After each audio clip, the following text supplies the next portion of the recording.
Hello, Cleveland Guardians fans. If you're listening to this podcast the day it drops or watching it the day it drops on YouTube, make sure to subscribe there. It is playoff day. Cleveland Guardians versus the Tampa Bay Rays, 12:07, just like everybody wanted. We're going to get into pitching matchups, and we're going to kind of preview and talk about the important information for this game one. What do we think are the factors that will shift this game to today? Again, if you are listening, I do want to take a moment and say today's episode is brought to you by BetOnline. BetOnline has you covered this season with more props, odds, and lines than ever before. BetOnline, where the game starts. I want to thank you for making Locked on Guardians your first listen today and every day, wherever it is you get podcasts. And I'm going to, again, just throw it out there. Remember to download daily. That's one of the simple things you can do to help with the show. And subscribe on YouTube. We were over 700, and then we were at 699. I will do a quick check. Justin, how are you doing today? What are you thinking? How are you preparing for this postseason matchup? I'm doing good. I did not sleep very well last night. I don't think that had to do with anything baseball related, but yeah, I'm definitely probably going to be up late again tonight as we record this, and not a lot of sleep. And like I said, I'll be ready watching from home tomorrow. Yeah, I mean, I didn't sleep much, but that was a 5-year-old waking me up at 3 a.m. So that was more my side of it. We have 706 subscribers on YouTube, so we got a nice little push so far with Justin joining.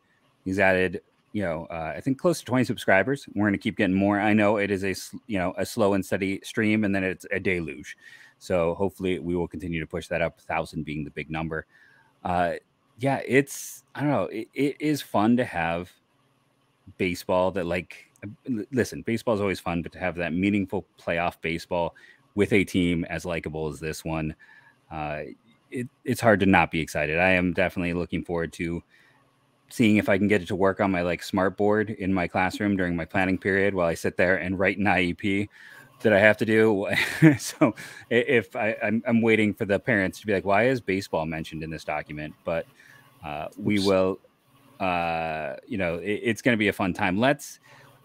Without any further ado, let's talk about the hitting matchups. I know we've done, people are like, you already did hitting, but let's kind of do a little bit more in depth on it. Let's dig into it. Kind of talking about, who we think maybe has the advantage, who we think is the better lineup.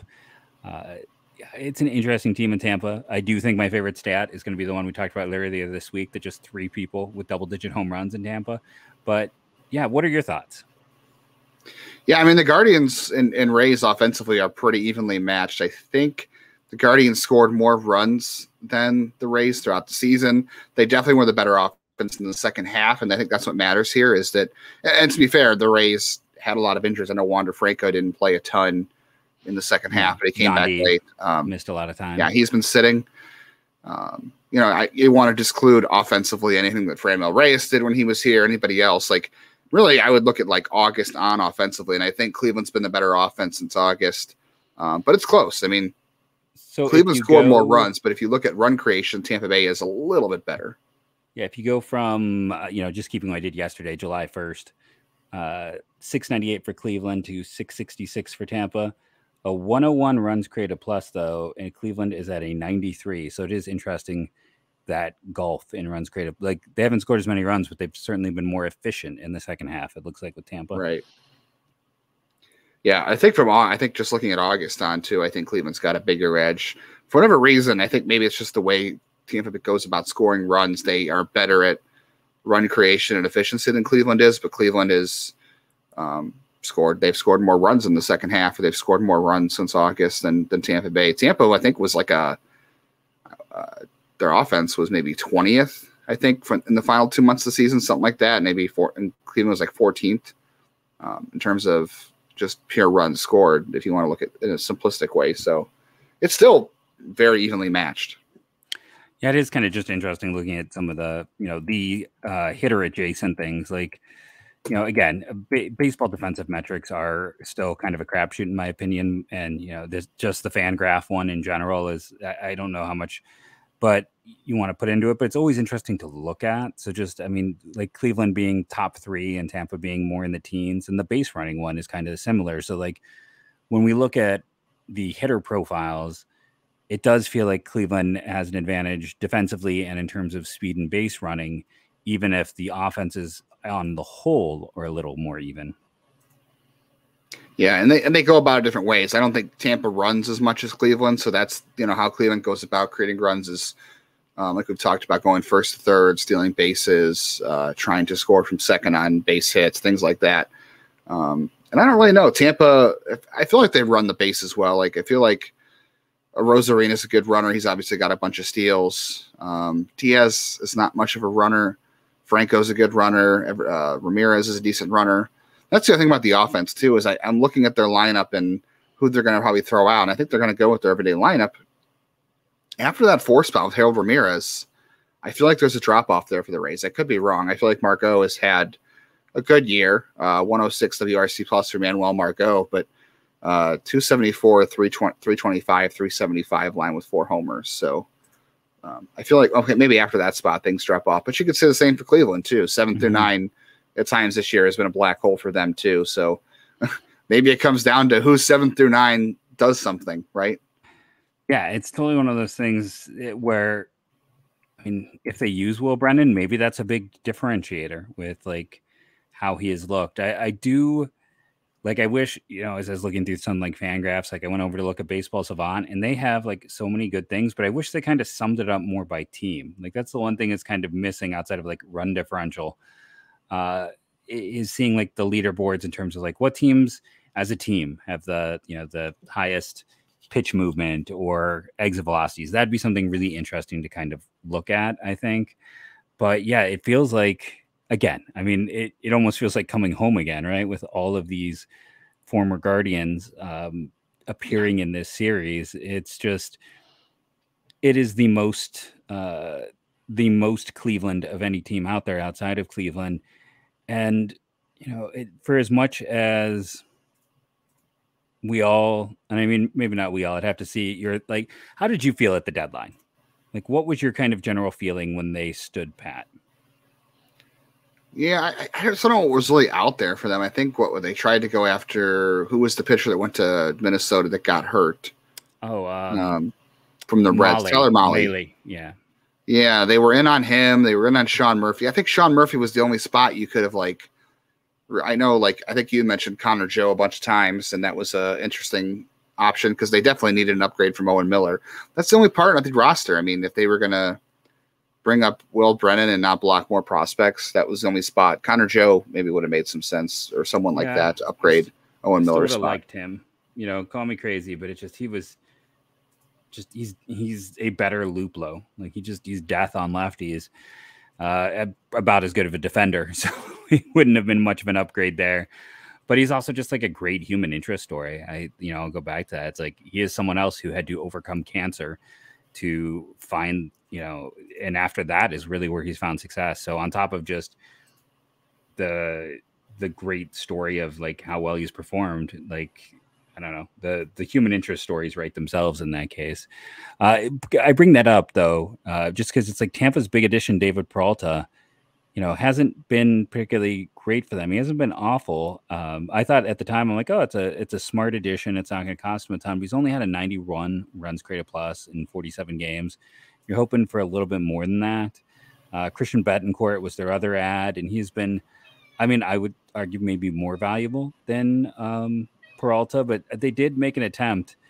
But it is also the humor that like this team has had to rely on Harold Ramirez, who, the Guardians let go, traded him to the Cubs, right? And then the Cubs released him. He ended up, he's a platoon bat and he's performed well. There's people getting mad at me, but I feel like a lot of shades of Oscar Gonzalez in the Harold Ramirez profile.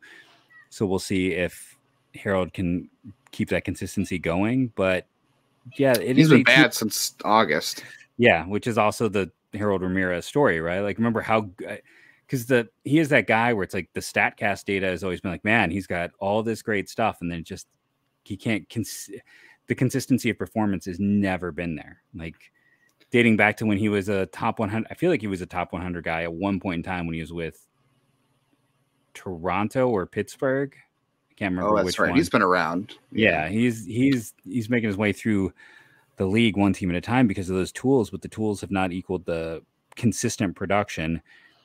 And yeah, it's just a team where I wonder about health. Like just going through, not having Lau, not having, Yandy play consistently, Zanino at catcher, and then just like they're young kids. Like Curtis Mead is really interesting, but he didn't get an opportunity this year. Xavier Edwards is probably someone they need to add to the roster at some point. He could have been someone interesting. Josh Lowe, is he hurt? He got a small back. look. I forgot. Yeah. And then like we always say, like Tampa never makes a mistake. How good would they look with Nate Lowe right now? Like, I don't know what the return is on that. I mean, he's one of those guys we talked about last year and this year. Someone more last year that I thought, hey, maybe the Guardians could get him on the cheap, but like they had the brothers there, and that trade in exchange for Lowe, it was for. I mean, it's Osvaldo Basabe, Herberto Hernandez, I believe was a catcher who they traded. I think he was the centerpiece, and Alexander Ovales. I mean, that's a weird deal. I mean, Basabe's good. Yeah, big prospect. So they got like they chopped him for 3 prospects, and he would be pretty useful for them right now. Yeah. So I would still say like Tampa doesn't run the bases as much as Cleveland, and they still had a. I mean, Johnny Diaz is good. Wander Franco's been good. Crazy enough, like you said, Christian Betancourt since August 3rd, a 120 WRC plus. So he has been their 4th best hitter. It's going to be interesting. I guess offensively, he is really good. He controls the run game very well. That's going to be a huge matchup for Cleveland as well, is how they run against him, because he's their primary catcher. Although Francisco Mejia is supposed to be back in time from paternity leave to be on the roster. So, but I would still expect Betancourt's going to catch all 3 games for them. He is their best defender behind the plate, and he's been their better hitter this year, actually. And with Cleveland's lineup too, it's going to be all right-handed pitchers, so I assume we'll see a healthy dose of Ju-Man Choi, who, as a platoon guy, has been relatively solid. Not the strongest year, but go ahead. You don't think they'll start Jonathan Aranda against Shane Bieber? I mean, there's a reason they brought him up. I feel like maybe they'll put Choi in, but I wonder if Jonathan Aranda is the guy they go to. He's, it's like he's someone who this year was kind of a down year relative to, still a 116 runs created plus in 113 plate appearances. I just, Aranda was super hot when he came up, and he was fine. He was solid, but I wonder if he's not the guy. And then I also wonder how much, how second base will play out. Are they going to go with Taylor Walls has been, as bad as our catchers offensively this year. And coming up, he was like a 60 to 70 grade defender to a lot of people. I don't know if some metrics don't even like him as a defender. It's kind of interesting to see that. But do they, is Paredes out there? Do they go all bat, no glove? I mean, that would certainly also kind of change their lineup look. And I think that's what's interesting. Like, I don't know, like we know what Cleveland's going to be.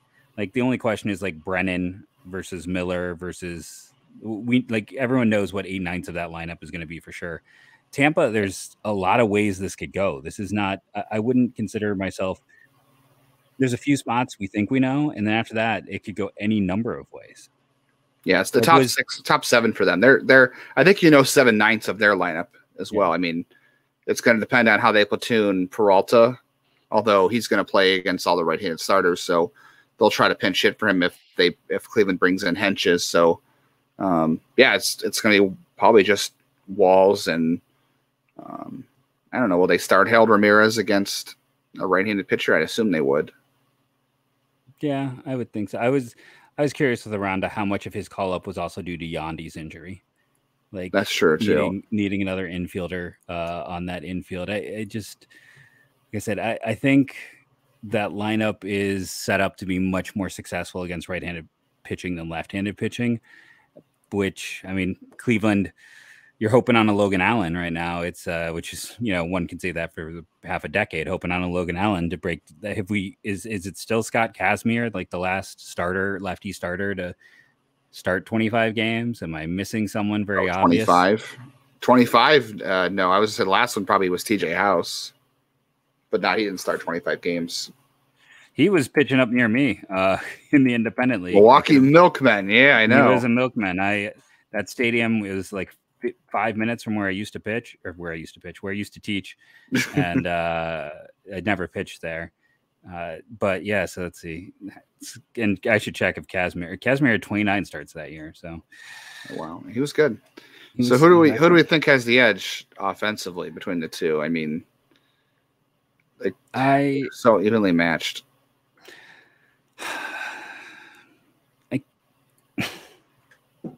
Like I said, I kind of have this tendency to just kind of go through positionally and then jump out. And if I'm going positionally, it's like catcher, I favor them.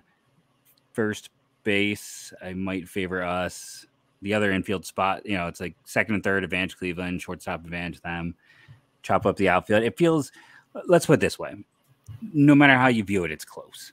It's a push. It's a push, and I might lean towards Cleveland's way because offense is more than just, if we're just talking about in the batter's box, it's a push. But then I kind of lean towards Cleveland because of the base running ability. So I might give them the advantage there. We should probably take a moment here. Do you have any final thoughts before we, talk about our first sponsor and then dive into the pitching matchup? No, I would just say offensively for Cleveland, it's going to make a big difference how much. I think I looked it up the other day. Tampa Bay is average outfield wise at limiting how many extra bases runners take on them. And obviously, we know Cleveland likes to go first to third and things like that. So if Cleveland gets runners on base, they should be able to take advantage of taking extra bases because Tampa Bay is pretty average in terms of holding guys to one base on hits. That's a win in the margin there, possibly. Good point. Something I definitely didn't know heading into our conversation. And that's you're going to win these games in the margins. Speaking of knowing about the margins, we should talk about our sponsor, one of, as I like to say, the Mount Rushmore of sponsors. That is the good friends over at Bet Online. Bet Online, they have you covered is the line they have you say. But honestly, I used Bet Online before the draft to get additional data because no matter how you're viewing things, looking at things, they knew who was going first in the NBA draft before anybody else. I saw the line shift for the MLB draft. It's a great source of information. It's your number one source for football betting info this season. Find all the latest player developments, team matchup, news, podcasts, and in-depth articles and analysis on every game you can find. And as always, BetOnline remains your continued source for all of your sports wagering information with live betting, up-to-the-minute scores for every sports out there, the fastest and easiest way to check in on all of your favorite games and events. I'm going to read these not in the order they have listed, including MMA, boxing, golf, and, of course, Major League Baseball and the Major League Baseball postseason. Head to BetOnline today or use your mobile device to learn more. BetOnline, where the game starts. I believe Cleveland is a negative 125. They are a favorite on BetOnline. They have the smallest. They are favored the smallest amount of any team in the first round, but they are a favorite in this one, which is weird just because, they've been the underdog all year. It's weird to call them the favorite at any point, especially after a team like Tampa, who, let's be honest, this was a bit of a down year for Tampa. I think the expectations were higher. New York is New York. Boston is Boston. Toronto is spending money all the time out there. And yet Tampa is, like I said, they're the black magic team. Outside of a few trades here and there that have gotten away from them, they seem to can do no wrong. But speaking of the black magic, this rotation, Shane McClanahan was a guy who, again, I'll go back to my draft knowledge. I liked him a lot, but I had massive concerns about his ability to control a baseball. And he was a guy who had some top 10 talk, who ended up going in the 30s because I wasn't alone in that fear. You go and you look at Drew Rasmussen, who I think drafted as a first rounder, couldn't sign him, and then eventually traded for him from Milwaukee, and he improved. Jeffrey Springs was a minor piece from Boston. Their ability to kind of take those young players and find that extra gear. That's why I say there's a group of teams that are the teams with pitcher development. It's Tampa, it's Cleveland, it's Milwaukee, and it's the Dodgers, and it's Houston. Like those are the 5. Yeah. And they just, I mean, they continually do it. And it's not to say that they don't also draft big name guys. I mean, they've spent a lot of high picks on prep arms, and those guys just haven't even hit yet. And someone like Brendan McKay was their last high draft pick, and he's been a freak injury guy. Same thing with Brett Honeywell, like who they traded to, was he a Seattle trade before the season began? Oakland. Like, I mean, God, if he could ever stay healthy, that screwball was going to be such a fun pitch. They've had some weird bad luck with pitching. And then they've also just had amazing development. I mean, I had a name, and then it escaped through my head, and now it's gone. They have, Glasnow, who's going to pitch. Like, he was a guy that many of us were kind of like giving up on in Pittsburgh. Like, he just could not seem to get together. The control was a mess. And then, I mean, that Archer deal is their version of the Cologne deal right now. Yeah, that or the Mike Clevenger deal. So yeah, Glasnow has been good for them. With this matchup, like, how are you feeling about the pitching? It's also even too. The weird thing is, like, obviously we know Cleveland hasn't done well against left-handed pitching, and there's a chance that 2 of the 3 left starters for Tampa Bay is going to be left-handed. So that's an interesting position. Obviously, we know Colin Poche is out. And Garrett Clevenger as a reliever is fine. Brooks Raley is fine. Either of them are as good as Poche, although I guess the second half, Poche has not been good. Maybe that was a foreshadow to an injury. And actually, McClanahan's ERA in the second half is 4.20. I don't know how you feel about that. He is definitely shifted. That's the real question mark. He's had health issues as well. And, like, when I looked at him at the All-Star break, I thought he was the front runner for the Cy Young. Like, yeah, maybe I'm wrong, but at that time he felt like the front runner. And now I don't think he's top 3. Like, I don't know if I'm voting him for one of those top 3 Cy Young spots. I mean, not that I have a vote, but if someone gave me a vote, if I was like a few years ago, didn't like Barstool or somebody buy a vote for something? And got the probably vote. Knowing them. Yeah, it seems about right. It's like, so it's probably imperative for Cleveland to win game 1 if McClanahan's not right. Yeah. And it is like, I still feel pretty good because, like, at the end of the day, an expression I use way too much on the podcast, like, Shane Bieber was a top 5 pitcher. Like, he should finish top 5 in the Cy Young. He had his ups and downs, and we all probably gripped a little too hard at points, but, like, he ended up with an excellent year. Tristan McKenzie had a bad stretch in May, but other than that, like, he was a top 10 pitcher in the American League, in my opinion. They have 2 guys that are that good. And then Quantrill just got better as the year went on and just seemed to get more consistent. Like, it is a good 1-2-3. I feel like they have a unique advantage because of how Cleveland is so bad against lefties. And, like, Jeffrey Springs in particular is exactly the type of lefty they tend to do badly against. I feel like a McClanahan who's more velocity based, they sometimes do better against. As opposed to, like, the junk ball guys. This is completely anecdotal. I'll let you rebut that if I'm wrong, but it feels like they sometimes do better. So I agree. Like, game 1 is the one they have to win. Game 2, yes, you can turn it around, but I also, if they lose game 1, I feel like I'm not going to be the only one who's having flashbacks to that New York Yankee series. Yeah, that's definitely a problem. I think I read somewhere today that Cleveland has been worse against fastballs this year than they were against breaking stuff. I know specifically looking at Andres Jimenez, he has been better against lefties and all off-speed stuff this year versus fastball. I would expect, like, Andres Jimenez to see a ton of fastballs on Friday in game 1 against McClanahan. But, you know, his changeup is also his best secondary, and, like, Rosario and Miles Straw and Jose. Historically, Jose is good against changeups. He hasn't been as good in September. Yeah, historically he's very good. So yeah. I'm really curious to see what his arsenal looks like because it's usually fastballs to righties, or I'm sorry, fastballs to either side of the plate, and then changeups to left to right-handed pitchers, and then a lot of sliders to lefties. But Cleveland has hit sliders fairly well, and they have some guys who hit changeups well. So how he attacks each hitter is going to be interesting. I would say too, Cleveland's got the edge in the bullpen. Like, yes, agreed. I think it's a significant edge. That's one of those things where I feel like they have a significant edge against Tampa.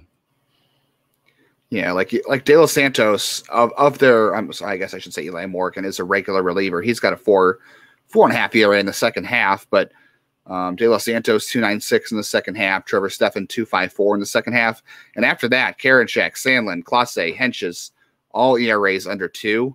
And that's not that Tampa Bay's bullpen is not good too. They've got a couple guys the ERAs under 2, but I don't think Brooks Raley and Garrett Clevenger and their guys out of the bullpen, Sean Armstrong, certainly not, as good as some of the guys Cleveland has. So it's really got to come down to who has the lead for the 7th inning, right? And we know that Tampa Bay is not going to use Shane McClanahan more than 2 times through the order because that's their MO. Yeah. So how does Tampa Bay get 18 out? It's 2 times through the order is 18 outs. So how does Tampa Bay get 18 outs, hopefully or some kind of 2 times through the order through McClanahan, and how do they get to Pete Fairbanks and Jason Adam, their 2 best relievers? Like how do they go from McClanahan to there? Because there's probably going to be someone in the middle between to get them from McClanahan to those 2, and that's where Cleveland has to take advantage, I think. Yeah, it's definitely one of those things. I look at that pen where, again, like I feel like you can't help but discuss just the injuries for Tampa. Like that is, I'm trying to figure out my tab that has them. It's like going through just in terms of pitching injuries, like no Shane Baz. Like if he's healthy, he might start in this series. He's got Tommy John, Brendan McKay. We talked about the freakness of his injury.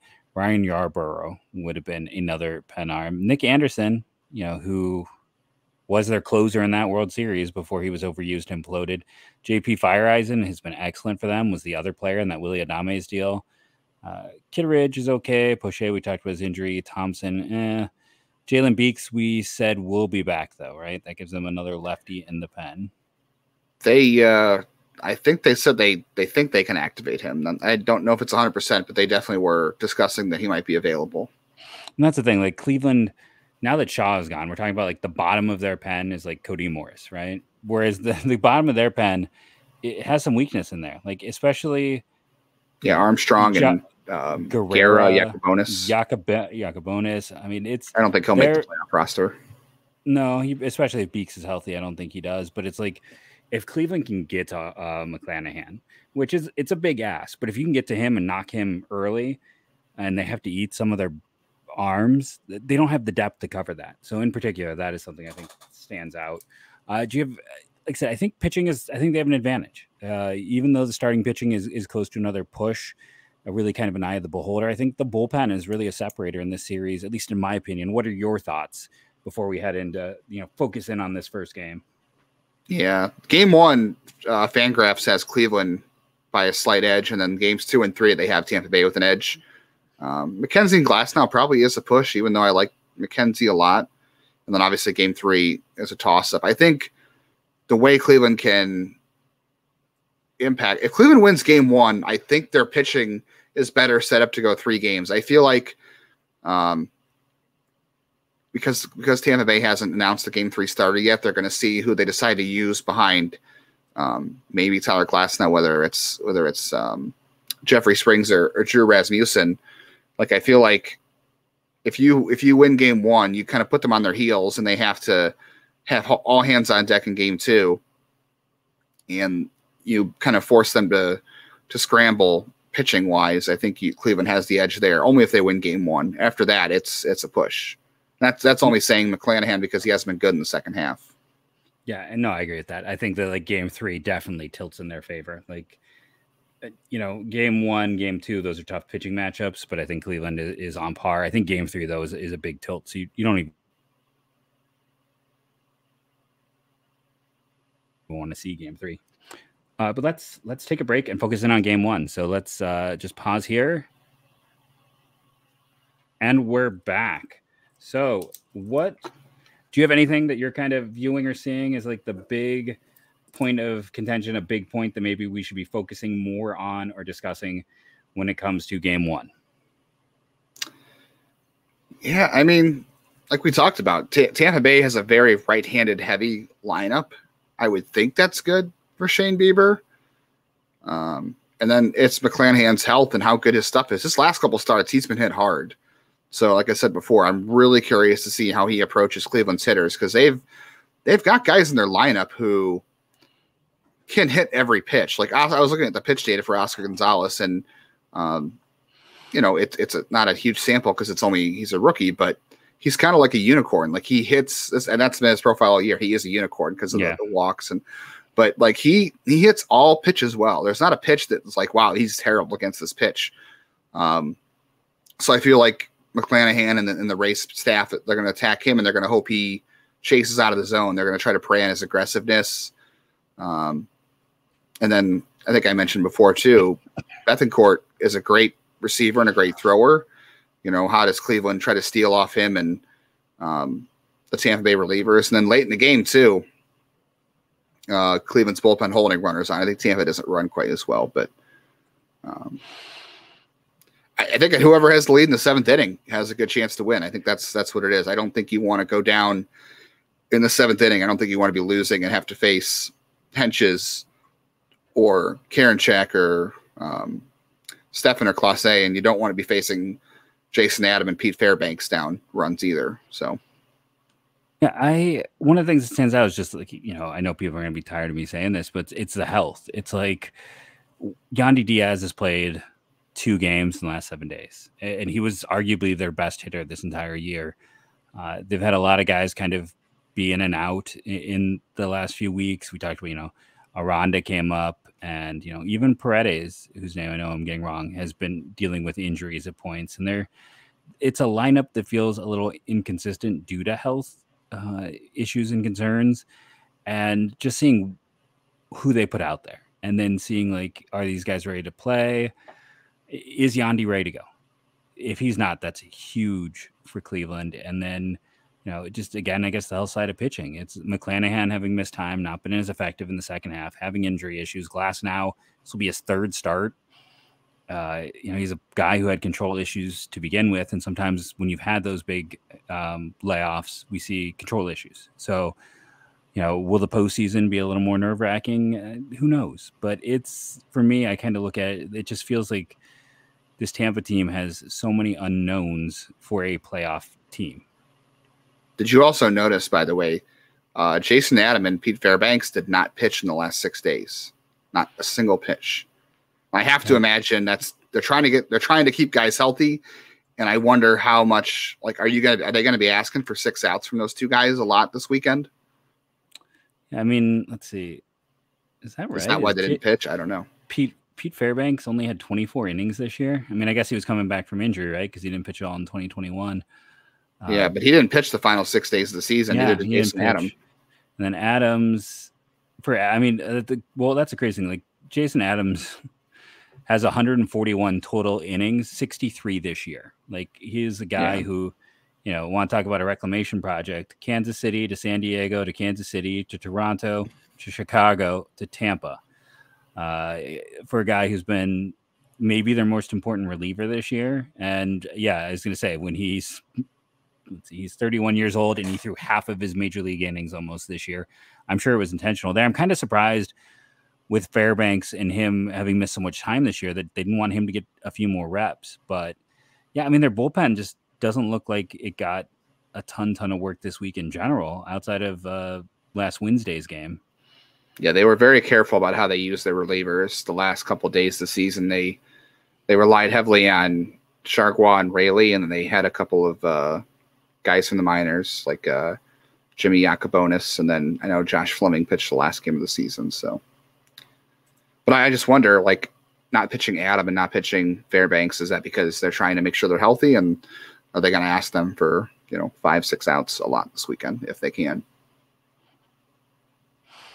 No, I missed some of that because I'm having some Wi-Fi lag. Apologize, but I think you're right. I think they are going to lean into that pen, which at the same time I'd have to look at the details on those players. But it's like, I don't think they've really asked him to do that, and we all know, like, trying to get 2 innings out of a reliever is a dangerous proposition anytime. So I don't know if I were them, if that's what I want to go. But at the same time, we talked about the bullpen lacks depth for them, and that should be a big advantage. And that's why I said this feels like I feel like bad sports announcer. Like, game 1 is the most important game. Like, well, no duh. Like, it sets the tone.